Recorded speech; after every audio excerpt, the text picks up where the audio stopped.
All பொண்ணுங்க மலரட்டும் இல்லை எப்படி இருக்கீங்க? Welcome back to channel. Monday நான் என்ன லஞ்ச் கடைக்கு பேக் பண்ணேன் அப்படின்றத பார்த்துட்ருக்கீங்க. அன்றைக்கி கொஞ்சம் ஸ்பெஷலான லஞ்ச் தான் எப்போவுமே இருக்கும் மண்டே. பிகாஸ் வந்து சண்டே ஈவினிங் ஆர் நைட்டில் தான் வந்து நாங்கள் எப்போவுமே வந்து நான்வெஜ் எப்பவுமே சமைக்கிறது. காலையில் எல்லாருமே ஹரிபரியாக கிளம்பிடுவாங்க. ஈவினிங் தான் அதோட ரிட்டன் வீட்டுக்கு வருவாங்க. ஸோ அதனால் ஈவினிங் டைம் தான் செய்வோம். அன்றைக்கி தலைக்கறி, மட்டன் குழம்பு இதெல்லாமே வச்சுருந்தோம். மறுநாள் வந்து நான் இட்லி ஊற வச்சுருந்தேன். ஸோ அதனால் இட்லி, ஒயிட் ரைஸ், தலைக்கறி குழம்பு, மட்டன் குழம்பு, எங்களுடைய ஃபேவரட்டான கொஞ்சமாக சட்னியும் செஞ்சுக்கிட்டோம். பூண்டு சட்னி வந்து செஞ்சுருந்தேன்.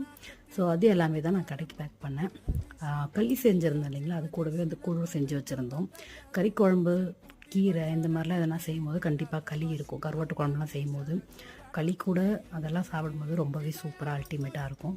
நீங்கள் யாரெல்லாம் அப்படி ட்ரை பண்ணியிருக்கீங்க அப்படின்னு சொல்லுங்கள். நாங்கள் வந்து கடைக்கு கிளம்பிட்டோம். மினி விலாகாக செகண்ட் விலாக் வரும் பாருங்கள்.